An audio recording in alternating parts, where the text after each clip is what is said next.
Black hole अंतरिक्ष में ऐसे बिंदु होते हैं जो इतने घने होते हैं कि वे बहुत शक्तिशाली गुरुत्वाकर्षण केंद्र बनाते हैं। प्रकाश भी ब्लैक होल की गुरुत्वाकर्षण शक्ति से नहीं बच सकता। जो कुछ भी ब्लैक होल के प्रभाव क्षेत्र के करीब आएगा, वो ग्रह हो, तारा हो या अंतरिक्ष यान हो, बहुत ही छोटे आकार में संकुचित हो जाएगा।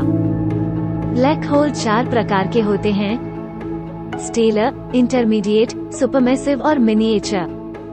ब्लैक होल बनने का सबसे सामान्य तरीका तारकीय मृत्यु है। जैसे जैसे तारे अपने जीवन के अंत तक पहुंचते हैं, अधिकांश बड़े आकार में फूल जाते हैं, अपना द्रव्यमान खो देते हैं और फिर व्हाइट ड्वार्फ बनाने के लिए ठंडे हो जाते हैं।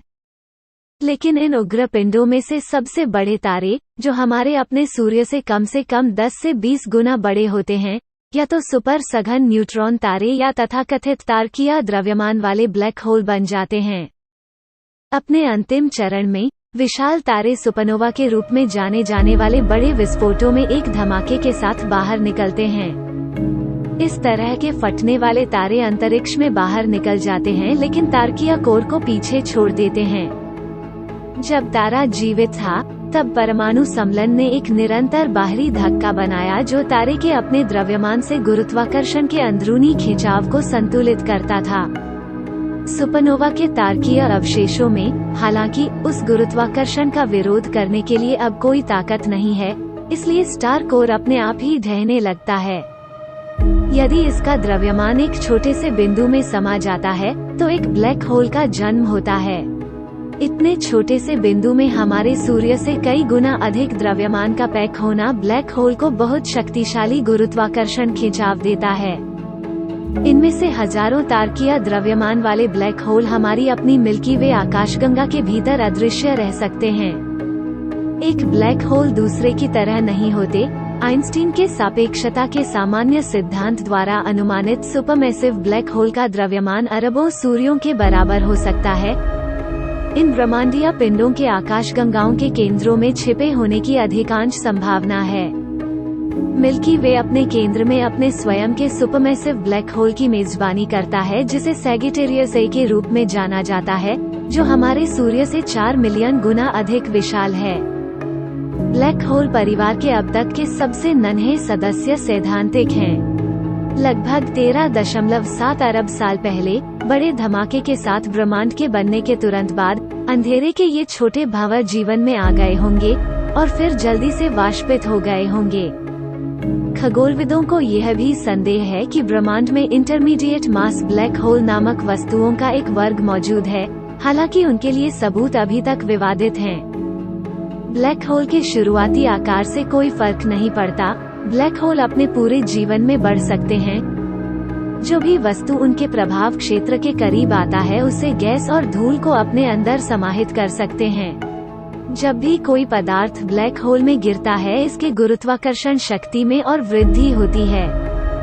लेकिन ब्लैक होल बिल्कुल कॉस्मिक वैक्यूम क्लीनर नहीं है, जैसा कि अक्सर लोकप्रिय मीडिया में दिखाया जाता है।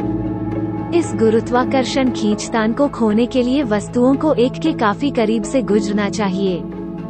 उदाहरण के लिए, यदि हमारे सूर्य को अचानक समान द्रव्यमान के ब्लैक होल से बदल दिया जाता है, तो हमारा ग्रह परिवार बिना किसी बाधा के परिक्रमा करता रहेगा। हालांकि ग्रह परिवार में गर्मी और रोशनी बहुत कम हो जाएगी।